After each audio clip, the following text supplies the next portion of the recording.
welcome back to this week's video interview, which is my Leading Thinker in Business series. And this week I want to welcome Sue Allport, who has her own coaching practice with a really interesting name called Fabric. I love that, Sue. It's really different.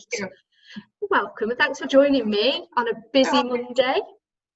I'm happy to be here. It's nice to see you again. It's been a long time. It's been so long, hasn't it? So for the listeners, Sue and I first met in a networking room long before I had my little boy. I'm probably thinking maybe 13 years ago, maybe. Might be. Yeah, I think it was that long. It's a long. It's definitely over 5 years. Yeah, well, George is 9, so I don't know exactly. My concept of time is so different. Definitely. And so your business has evolved over those years, and I've watched it evolve on LinkedIn and social media. I've watched your travels as well, where you've moved around and taken your business with you. Obviously, now I'm running H2, so that's something different. And I can't believe, really, that we've only just thought about having this chat because, especially seeing as we used to do it every couple of weeks in a networking room. So we should do this more often next time, perhaps in an actual coffee house, and we'll have coffee. It would be lovely to see people in person and touch a real coffee cup. Yeah, I think I'm definitely missing that human element of meeting people at the minute. It would be nice, but yeah, we'll bring it back to you. So do you want to briefly introduce yourself, Sue? Yeah, thank you.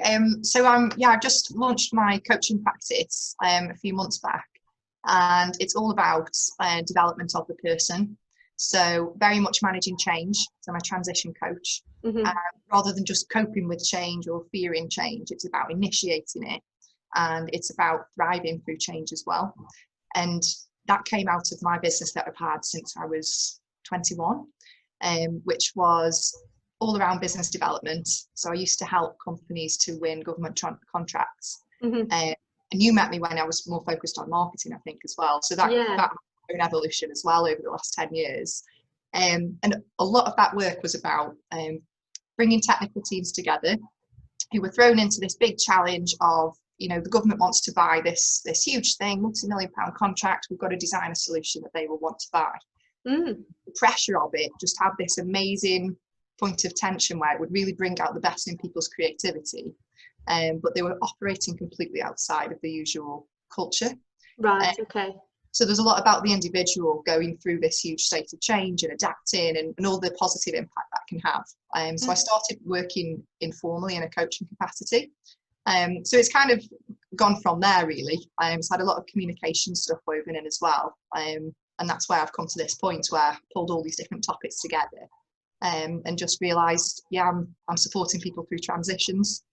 Yeah, I love that because it means that you have pulled in all your key elements, normally where you would support a business and perhaps you'd give them that coaching support, but without it being on an official basis. And I think right now, especially now, we're in an environment where people need to be supported through change. And I know you mentioned earlier that you do your consulting side on leadership and development, and I don't think there's a more prevalent time where you need to learn to coach and develop your teams to keep your people, and often that needs to be from the top down. So from the people that you normally do work with, are they business owners, business leaders? Who's your kind of like target audience? Well, it tends to be people who are the business owner.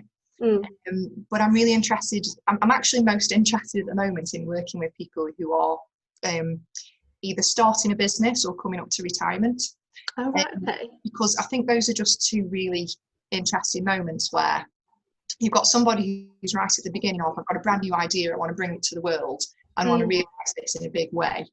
And then you've got somebody else who, so many people that I meet, they've spent their lives working their way up through a corporate ladder. They've gotten to the top, very senior, and they've quite rightly been promoted to these roles and gathered experience that you cannot get from a textbook. You can't absolutely. Get it until you get to this point. Yeah. And start to, because there's, I suppose this is what happens to us in the corporate world, that it's not always easy to connect to purpose. It becomes about other people, especially in an office. And then I feel that there's a massive opportunity to try to involve our senior leaders in a different way. Because I don't know about you, but I meet so many people where they're thinking of, oh, maybe I'll go into consulting, maybe I'll do non-exec boards. And that's fantastic. Absolutely do that if that's what you want. But what I'm saying is maybe there's something else. Because part of why I think coaching is such a powerful thing right now is that our whole nation has experienced, we've experienced this opportunity to look inward like we never have before, and it's been stressful and it's been boring and it's been everything. People are coming back to work having experienced a different quality of life, and coming back to work, and these questions like, is this meaningful to me? What do I want? I think you're right. Yeah, definitely. So much more. So I think there's a real place for this, and for leaders to be able to manage that and have those conversations means a much more intimate conversation than we're probably used to having in offices as well. Yeah, something that perhaps naturally people aren't comfortable having. Yeah. You know, and I think you're right. Everything we've experienced over the last few months has probably thrown up a lot of questions for individuals when they are, perhaps they might still be working from home and they've got to transition back into the office. And that, to be fair, I read it as some of the copy that you'd written about having a purpose and, you know, leading with a purpose. And I'm so passionate about that here. Everything we do needs to have a purpose. Every client we support, every candidate that we guide, you know, it's leading with purpose, it's acting with purpose, everything you say and do. And I think it's a missed opportunity, you know, so kind of that stood out for me really. And I've got it written down saying I really like that element of what you're craving in terms of who you're supporting. And it's fantastic how you guys do that, this humanistic approach, because it's don't you find that it makes things less effortful? So there's more energy and you're giving more, doing more, but it's not that drag of, oh, thank God it's Friday, oh God it's Sunday night, or oh God we've got this project. It's that I get to do these things, I've got this opportunity, and that opportunity focus is such a game changer, I think. You're right, and I was having a conversation with a senior candidate this morning who I've not chatted to in a long time, but you know, she engaged on one of my LinkedIn posts this morning, so I just dropped her a message and said thank you, because that means a lot to me. You know, I'm trying to build the brand of H2 and always trying to add value. And she was really honest and dropped me a note right back saying, Kerry-Ann, she says, I don't think you realise what a difference you're making. You're such a positive person, you're putting it out there, you're always trying to help and guide people. She says, but I've known that about you for more than 10 years from the first time you placed me in a role. She says, people probably think this is just what you're doing today. She says, but that's always the way you've been. And I think, do you know what, I'm so glad she said it, because sometimes you think what you put out there into the world, does it actually hit anyone? Does it have an impact? And she said it did. And I think, but that's because we are doing it with purpose, and Kate is exactly the same. It's part of our business, and I think it's amazing that you're trying to encourage people to have that same mindset. Would you say it's mindset and approach? Is it mindset? So yeah, I think it's about being able to, it doesn't only have to be at work, but I think we spend so much time at work. When people start talking about purpose and authenticity, they immediately think, my purpose has to be at work, my passion, work is my passion. But that's only because we spend so many hours at work a week. Do we have to do that? That's maybe a bigger question, and that's more about your life choices. But that ability to lead and show up as who you want to be, that can only happen when you're in a certain state of mind, but a certain state of perception and consciousness is, I think, what a lot of people describe it as, because you can put yourself into positivity, but if you're not feeling it, everybody else knows it's not real, and you will be exhausted if you go into an office every day wearing a mask.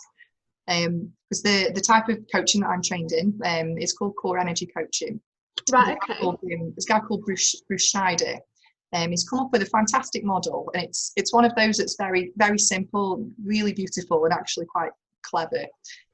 So he shows the different levels of perception and going through various levels of energy, not meaning energy as in energy either tired or full of beans. It's what type of energy are you bringing to a situation. Right, okay. If something happens to you that triggers a stress response, you're probably going to show up as a different person than if you're in a regular state. You hear people saying things like, oh, I'm not myself, or I wish I hadn't done this, or all these plans that we've got, all these goals and dreams, and that disappointing feeling of there's things I want to do but I haven't done them, and years pass and we haven't done them. And this coaching approach is about really understanding who are you, and firstly, what is it that you want and why? Is that goal really yours, or is it one that you were taught to want? Was it one that you think sounds good, or what is it triggering in you? What buttons is it pushing?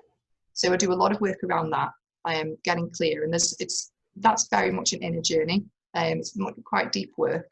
And going from that place then to, okay, well, if I do want to make these things happen, yes, I need planning, yes, I need the structure, and we do all of that kind of stuff as well.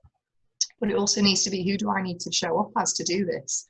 I can be someone who's operating at a level of, kind of victim and blaming. I can't do this because I don't have opportunities. Yeah. Go to a place where you're fighting for yourself. Screw everyone else, I'm going to do what I want. That doesn't always work. Or you're going to be in a place of, well, I'm just going to help everyone else, and I'm going to be such a great, nice person, it's going to be about everyone else. That can be really great. That's got some really lovely anabolic energy, we'll call that, behind it. Yeah. But it's really fantastic when you can get to a place of really genuinely, to your core, being able to understand what is a win-win, how can I win and you win, how can I see opportunities in everything. And that's really easier said than done. And you can get to that place if you do the inner work and start then to work with a coach or on your own to get rid of things like limiting beliefs, emotional blocks, unresolved trauma, all ththese types of things that cause a load of distortion in our perception, drain our energy. That's a good word, distortion, because I think I can imagine it being a problem for people who are setting up a business, or a barrier that you need to break down. But I can also imagine it being quite troubling for someone who's trying to transition their business into a new phase or in a new direction, which I can appreciate now. It must be really prevalent to businesses right today. There must be so many businesses that are going through change and transformation in terms of being able to adapt. Are they the type of businesses that you're seeing that are needing your support at the minute? Yeah, and I tend to work more with individuals, so I will go into a business. I believe that if you have a transformation program, that needs to happen, but it has to come from different angles. And if you're not having a transformation in an individual, usually at leadership level, that person can't cause or assist that to happen in the individual team. So I focus very much on the person, and it's all about them and how are they going to create the life that they want to create. And that can be about the business, that can be about outside of the business. It can also be about learning to love the one that you've got. People are asking big questions now on a daily basis. Am I important? Does anything how much does this matter? Is this a grind? And actually it does matter. It's just your perception and how you show up there. And what I love to work on with people is either helping them to, if this really is not for you, how are you going to make this shift inside? Because it's not about thinking, okay, I'm going to write a plan and I'm going to go off and do X, Y, or Z, because you'll get there and it's you again, and you'll still be satisfied. So it's about what's happening inside. And I'm so passionate about helping people to connect with themselves from a place of authenticity, understanding their needs, understanding their desires, and really tapping into their creativity. Because when you do that and you can really channel it and open up and create space for it, when people have these visionary ideas, this is when they're solving problems, this is when they're seeing opportunities that you think, wow, you're a bloody genius coming up with that. Yeah, it's when they capability. Yeah, I agree. And I think it's also where you can make so much difference. You can make a difference. And that approach to me just seems really clear. It also sounds like a really really detailed, in-depth process that I'm sure some people might be quite fearful of going through.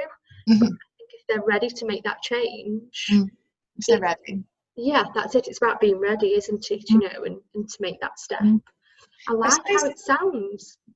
Well, it's interesting you say that they could be fearful going through it, because I can relate to that. I think if you're already very busy and you're doing your best, which we all are in every moment, you can talk about regrets in your past or habits you wish you didn't have, but all of those things brought you to where you are, so they're all very valid and necessary in a way. Yeah. And I think it's, so for me, it's not about saying, oh God, that was all awful, let's do something new. My approach is very much about what is your journey. There isn't really moving away from the judgment of what's right, wrong, good, bad. Yeah. The idea of success, and just what is your journey? Where do you want to go? How do you want it to feel? And what do you want it to look like? Yeah, and I think there as individuals, we need to kind of really value the journey that we have been on. You know, I was talking to a senior candidate earlier this morning, and he'd been in a role a few years ago that was quite tough. You know, it was a real challenge for him, but actually it has made him into the professional he is today, because he had to overcome so much in that 2 to 3 year period, learn so much about himself in terms of how he could communicate with people all around him. He really hit a serious challenge in his career, and he could have walked away, but he didn't.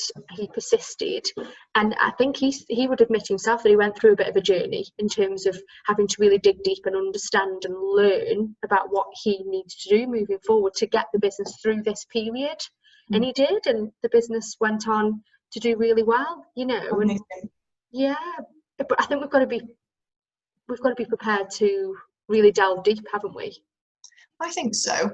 And that can be quite a gentle process as well. You know, it doesn't have to be ripping off plasters and brutal truths. And I think that can, depending on the type of person you are, you know, some people like that, they want to, but something that I've learned, and I've been very much that way for, well, I first started getting interested in psychology when I was about 13. I'd be in the library reading all the textbooks, trying to understand everything.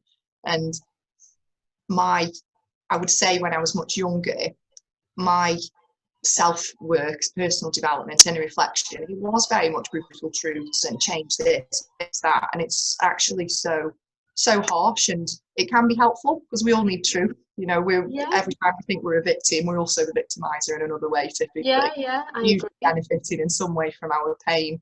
And so that can be helpful. But the voice inside, if it's so harsh, if you had a child in front of you and all day long all you did was tell it harsh truth and you should this and really there's that, you know, it would become very demotivated. That child might be bad, that child might be disengaged, it might be all sorts of things that we, you know, it's really easy for us to feel. So I think there's very much, it needs to be quite a loving process rather than one of, you know, these things about me aren't working and I need to be better. That can really sneak in as well. You know, I'm finding it's really easy to mistake self-encouraging talk for self-demanding talk, and demand, we're going to get worn out. Of course. So there's a lot of stuff like that. So sort of challenging narratives that are going on inside, and replacing them with things that are helpful. And this isn't about positive thinking or affirmations. It's just about connect to who are you. Stop trying to be all these things that you think you need to be. And we all fall foul of that. It doesn't matter how old you get. It's just I think you're right there. It's about thinking about who we want to be, not necessarily who we need to be. You know, where we can add value, where we can add purpose. Yeah, definitely. I think sometimes we take on other people's perceptions of ourselves, don't we, rather than actually the true person that we are and where we can add so much value to people, you know. I think it's great. So I feel uplifted just talking to you. Oh God. And I love the idea of you saying it can be quite a soft and loving process. It doesn't need to be, you know, so harsh, because I think ultimately sometimes you do think with coaching that it needs to be something that's, you know, quite a tough process. Like go. Yeah, that's not me. Whereas no, and that wouldn't be you at all, would it? You know, I know that much about you. I can see it being more of a gentle, talkative, talk things through motion with you, you know, where you really feel like you're just having a conversation with a friend. I try to. I like to think of myself as an active witness. So coaching is very much about holding space for the other person. So I don't advise, I ask questions and I help you through the map of your own mind and what's going on in there. And to offer challenge, I'm very honest. I'm very, very honest, and I will ask the challenging questions, but I do it from a place of care and a place of I I can see in you perhaps something that you're not seeing in yourself yet. Helping people to experience themselves in a different way. It's a really specific type of conversation, and I think it can be transformative when combined with that individual going out into the world and creating different experiences of themselves that change who they believe they are. Because I think it's available to all of us. Definitely. Even just from some of the conversations we have with those that are looking for work, you know, often we can see in them something that they don't believe they're capable of achieving. Because obviously we're talking to them from an outside perspective. We can see the detail behind what we do. We talk through it, yet they don't see it themselves. And I find it really interesting on that inner self-confidence, self-belief side that I can see it, yet they can't see it. So I think that's a great way of looking at it. What's next? Have you got anything in the horizon that you're developing? Is there anything else that's happening for Fabric? Yes, so I'm connecting at the moment with all sorts of different professionals who bring I suppose they're different healing modalities and they're different development modalities. So that might be traditional things like leadership training, management training, but it might also be things that are coming from the arts as well, where you're just able to have different experiences. For example, for most people, if someone said, without a drink in hand, go into that room of 50 people and dance without any guidance, and all of you are just going to dance. Some people would love it and they go straight in. Others would say, oh my God, I'd rather die. Yeah. Both people can benefit from that so much. Going in, despite thinking, oh God, I'd rather die, actually being able to take part and seeing that you are received and accepted in that room is massively, massively transformational. And that's something that talking cannot access. It cannot be that. And it's something in your body that just feels the shift. Because you can talk all day long about, I know, no one really cares, no one's really judging me, everyone's really concerned with themselves, and I don't need to feel self-conscious. I do feel self-conscious. So it sounds horrendous, but I would do it, you know. I don't there's nothing about it. I mean, that's an exaggerated example, just to give you a taste of it. But what I really want to bring to people is an option of many different ways of if you do want to move forward. It might be that we can do some traditional coaching, and that might be enough for you. If that's not it for you, perhaps you need a different route. And I know from personal experience just how powerful that can be. You know, there's things that I've worked on for years, and nothing, I would shift and shift and shift. And then that last thing was about taking a leap and just being the way that I want to be in an environment of changes and being accepted. And it just has a huge impact. And then doing that again and again, I think it really just frees up so much headspace. And that's why for me, transition is not just about managing change, it's about thriving. Because when you can clear space, this is when we're able to do the things we want to do, and the people that we believe we're supposed to be. Everybody's got that little something inside that's thinking, I really want to do more and I really want to make an impact. And then they look around and sometimes they don't feel that they are. But it is so available to all of us. It really is. That's what I love working on with people. I love watching them flourish and watch them grow. I can imagine, I can see that being really rewarding, you know, especially when they do find that true purpose. You know, I can imagine that keeps you going, and you know why you've got so much passion through it, because that comes out just over Zoom. It even comes out. Well, I think it's the relief of, you know, there's a lot of things that seep into our lives. I'm sure we've all got examples where you can really feel that you're managing a situation when actually you're just tolerating it. I've had that before in my personal life, where I've thought, maybe there's a family relationship where I think, okay, you know, we don't talk about X, and if we don't talk about X, it stops us from having an argument, and so I don't talk about X because. But it's always there, isn't it? Always there. And this type of behaviour shows up all over life. The way you do one thing, the way you do all things, usually.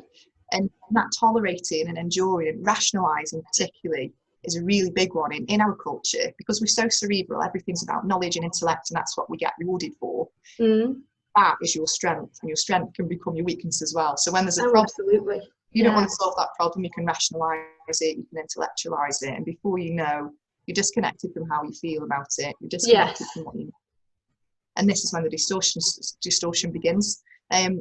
but it can be such a rewarding process to just cut through that, and you don't have to change everything at once. Sometimes it's enough to just meet that part of yourself that's saying, oh, I feel quite dissatisfied now, or I'm feeling a bit lost. And you don't have to actually change anything sometimes. It's just enough for it to be heard and acknowledged, rather than I'm feeling a bit scared and I shouldn't feel scared, so I'm going to do all these things to manage myself, and I'm going to go into the office, I'm going to smash it today. You're not feeling, you'll be knackered, and you're going to have to, every day you need more and more coffee. One day, it's not going to work enough. No, I think there's an element there of being able to be brave enough just to talk it through with someone, even if it is a work colleague. The amount of times I'll come into the office and discuss things with Katie that I know I've got an instant relief from, because the problem I perceived I had actually isn't a problem. It's just, let's approach it in a slightly different way, and that's probably a really simplistic way of what you're referring to. But I think that's fantastic to have that kind of relationship. I don't think we'd function. I don't think we'd function without it, because sometimes even what we do, even though recruitment is classed as being quite a simplistic task, it sometimes can prove extremely challenging. We're dealing with people, and there's people can be quite difficult and can be quite challenging, and just being able to talk through a scenario, I think it really adds so much power to understanding, actually, there is nothing I can do about this, I need to step away, or actually if I give this guidance and support down a certain path, maybe it will benefit all parties. Yeah, you've got such great awareness on that kind of stuff. Well, it would be fantastic to. I think we can all do these things. It's often what do we believe is acceptable at work, and what do we think our colleagues do and don't want to hear about.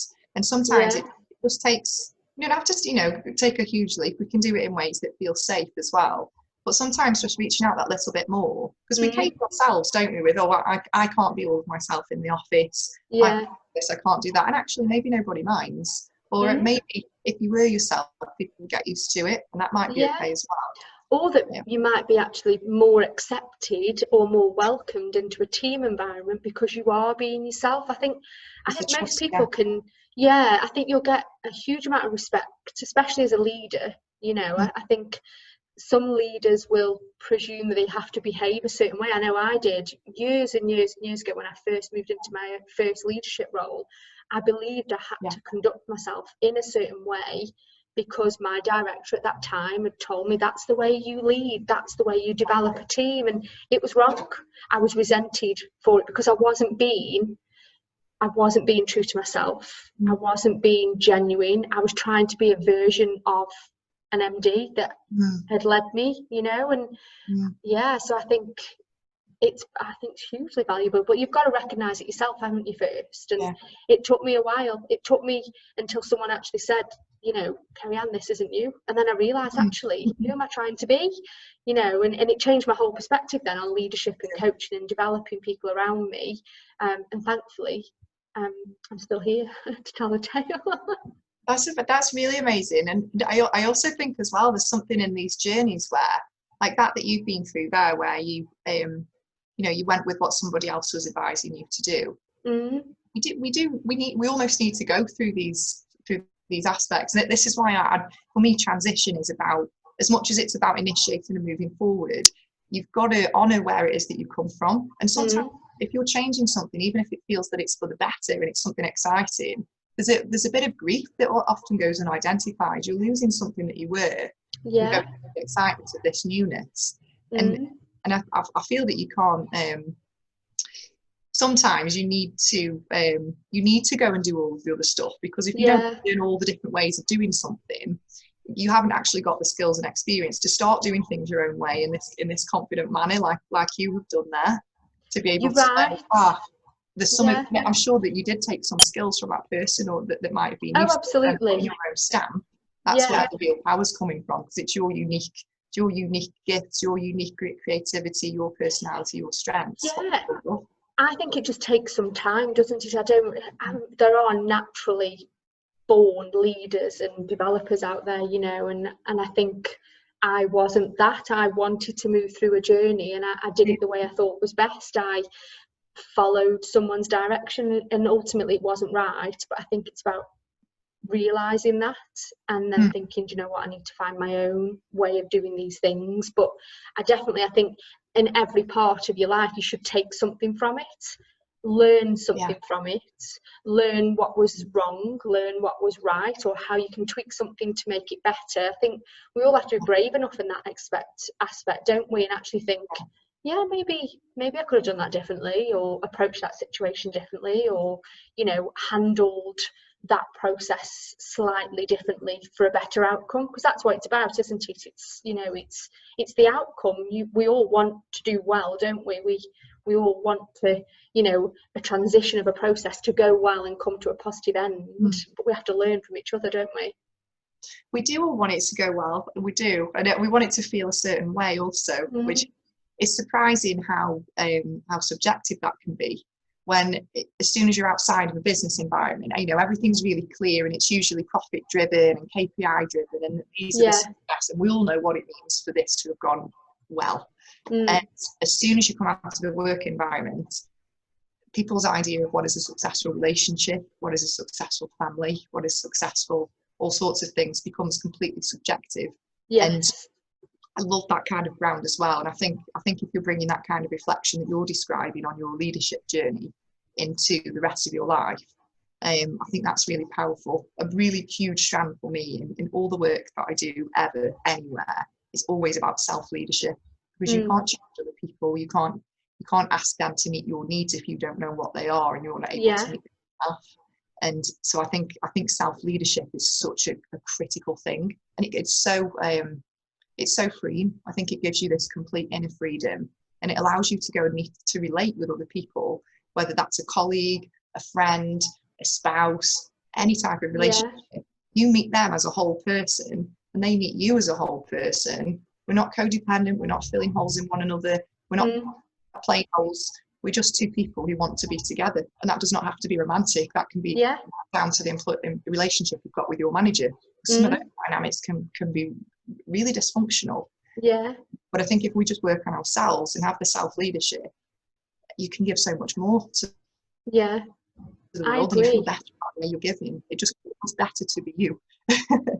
And you know, I can imagine that's so important now as well, you know, being true, being authentic in a world where there's so much that's unknown at the moment, and people, like you said, have got so many questions, and we're all hopefully striving for the same thing, you know, but we've all got different motivators, haven't we? And we've all got different goals.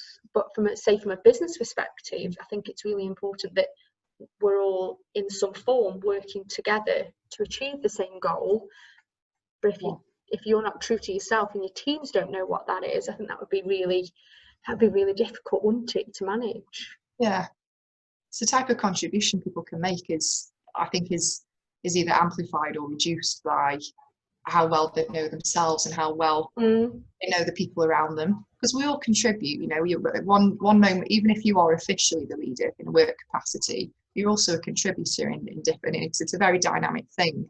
So to be able to move in that dynamic way and just know I can contribute and it's in these ways, you've got to have a lot of self-knowledge and a lot of self-leadership and self-management to be able to do that in a way that doesn't feel draining, doesn't cause conflict. And I don't think I've ever heard the topic self-leadership before, so that sounds really interesting. I feel I've learned something. I need to talk about it more. I feel like that's another video. We've been chatting for quite a while now, so I feel like we should probably, I feel like that's the next topic. So I don't do this very often, but I think we should have another chat. So I think we should have another conversation maybe next time on something specific like self-leadership, because it sounds really interesting.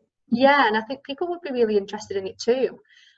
Leadership and development is, I think it's a huge area of interest for people, you know, especially now. But I think it's a real learning curve. So I'm going to thank you for joining me, if that's all right, Sue. It's been great. You're welcome. I've loved it. It's so nice to reconnect with you. It's really lovely after all this time. It's so nice. I know, definitely. Next time it needs to be over coffee. Perhaps not breakfast like we used to do at 6:45 in the morning. 6 a.m. walking into networking rooms. No, we'll be kinder to ourselves in this time. Perhaps have a late morning coffee and cake so that we can involve the cake. That's really important. But yeah, That's so great. no, it's been great chatting, and I'm really looking forward to seeing how your business Fabric, I love that name, is actually going to develop and grow. So I'm keen to see how things go. And yeah, so let's catch up again soon and we'll pick another topic. Sounds good. Thank you. Thank you.